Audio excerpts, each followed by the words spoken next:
What's up, YouTube? It's your boy Stunna Reese, and you rocking out with me on Stunna Reese Live.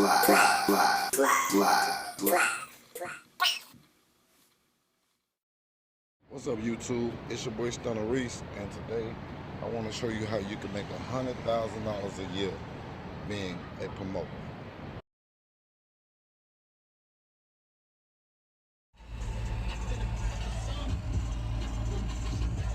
Gotta do it. Gotta hit the city, man. Okay, so first things first, the most important thing about being a promoter is you have to be a people person.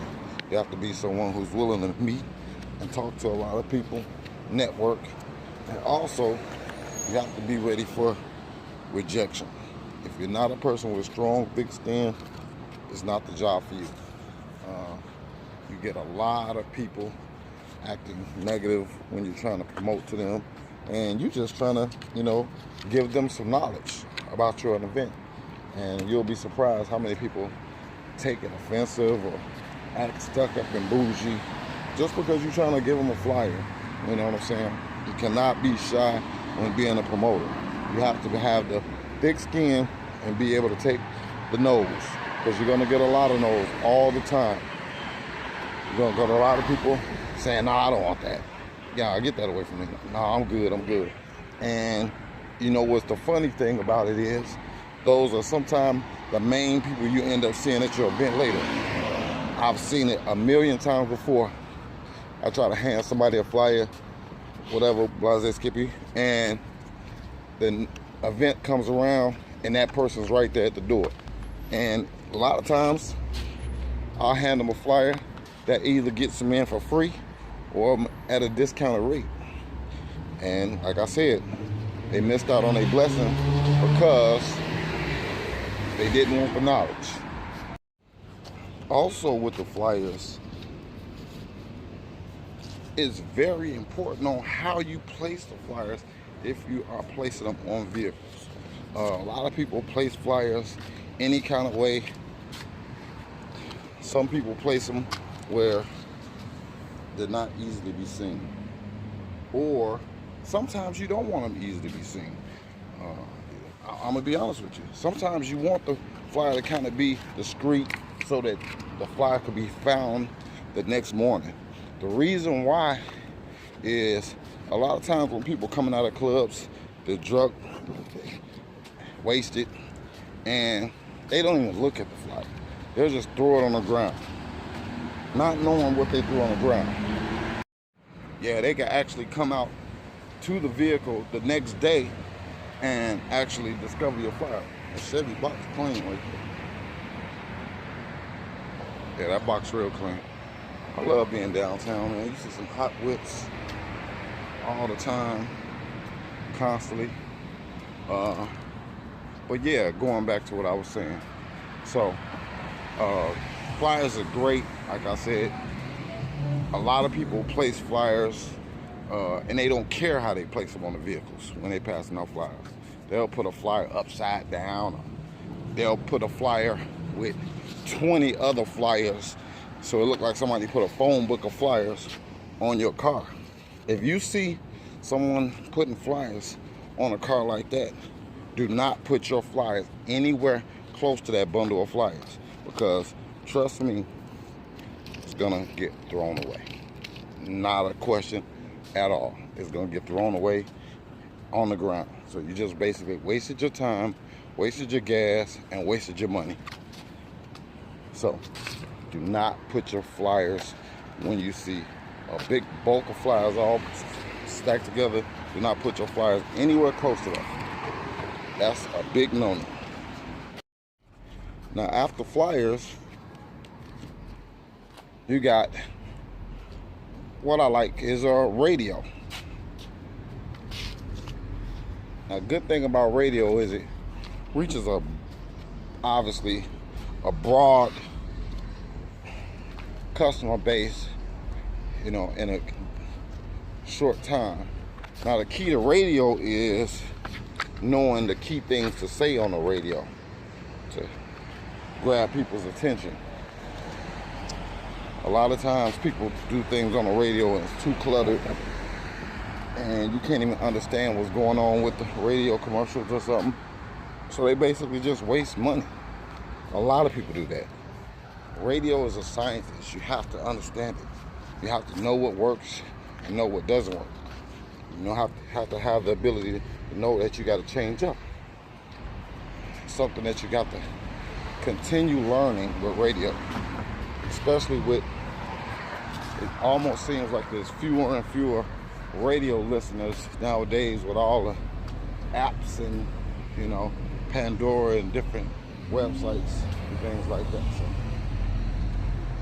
that's radio. That's the second.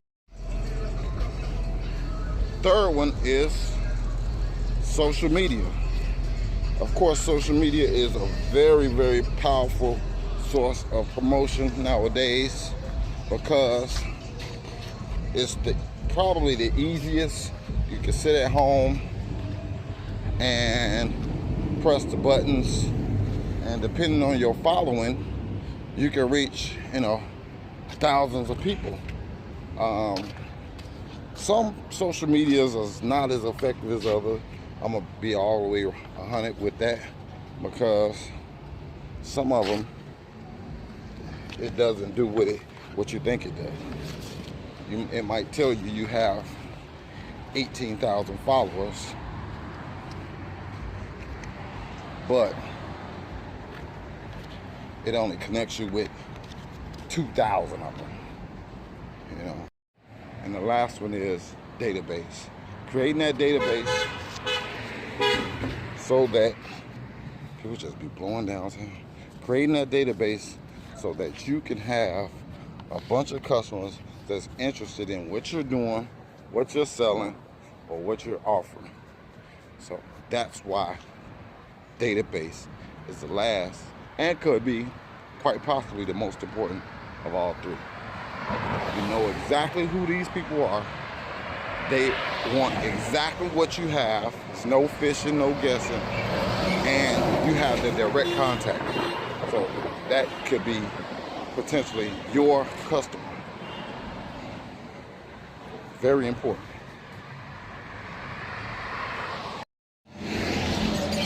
And the last thing, which kind of goes back to flyers, it starts with flyers and with radio and with your social media. It starts with all the other three things, is creating a database of people that's interested in your type of parties and your type of events. So with all your print, all your social media, and all your radio, it should always have some type of way for a customer to contact you or text you or text something in to you so that you know that that person is interested in your product at that time. Now, the great thing about that is if you keep a database of all those customers, that database can grow to thousands and thousands of people and actually can become very, very useful in the future for your next event that's similar to that event. Or if you're doing weekly events like that, you can text those people, let them know about any deals, specials, anything you got going on, and they'll become like your VIP regular customers. And that helps you a lot. Last but not least, but this is actually the most important thing, and this is actually the deal that you make with the club owner. If you make yourself a shitty deal with the club owner, it'll never work out for you. Never. You'll never win. There is some shady club owners that will stiff you on your deal so you won't be able to make any money or cheat you out your money. Gotta be very, very careful of that. You know what I'm saying?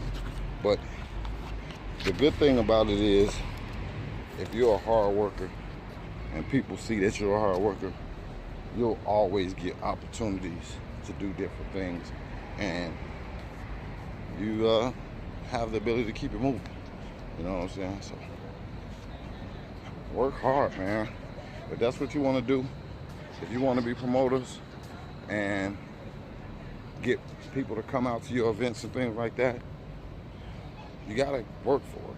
You gotta work for it. It's not an easy thing. Once again, is consistency. You cannot be a promoter and be inconsistent.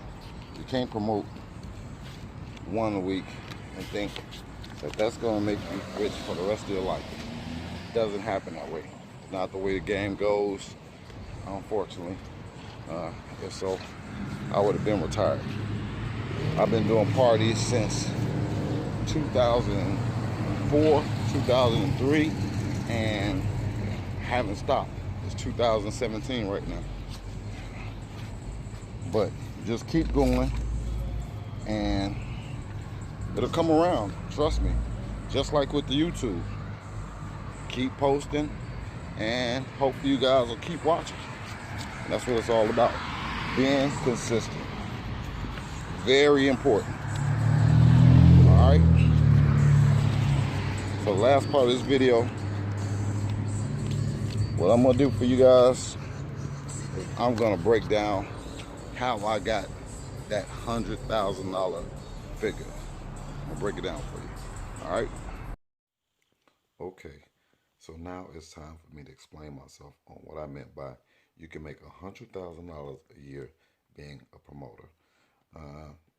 It goes back to what I said in the beginning, and that is it all depends on the deal that you barter with your club or the club owner or management or whoever you have to deal with in reference to the club that you're working for.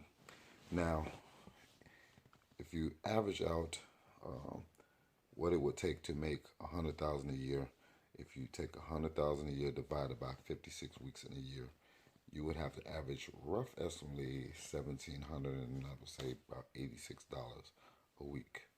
Okay, that would total you out to $100,000 a year.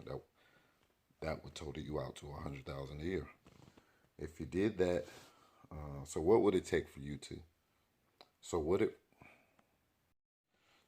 would it take for you as a party promoter to average out $1,786 per week? Okay, so we're gonna base this off of one club to start off with. Okay, so say for instance you had a club that held 500 people. Okay, and you bartered a deal with that club that you get, say, 25% of the door. Okay, and say for instance 500 people came in and paid $20 per person. Okay, that would give you $10,000. Okay, so if you did $10,000, and most clubs are going to deduct certain fees out of that $10,000 right off the back. A lot of them are going to deduct the DJ, they got to deduct the security, and the door person who works the door, and different things like that. Typically, that's all that's deducted, but some clubs do other things, and again, it's all about what deal that you make with the club. But say, for instance, after all your expenses, the total pot was $8,000. Okay, and if you bartered your deal for 25% of that, then that means you would get $2,000 off of that one club, one night per week. So that will put you actually over $100,000 a year. But of course, with the club business, just like any business, it has its ups and it has its downs. One week you might do 1,500. One week you might do that 2,000. One week you might do 1,200. One week you might do 2,500. And it's kind of like all businesses. It has ups and downs, but it's all about averaging out. And it all comes down to what I said in the beginning, and that's being consistent. Well, I hope you enjoyed this episode on how you can make $100,000 a year being a party promoter. All right. If you liked it, please hit the subscribe button, hit that like button, definitely hit the share button, share it with your friends, and hit the notification button as well, man, so you can know every time your boy posts a video. All right. With that being said, peace, little one.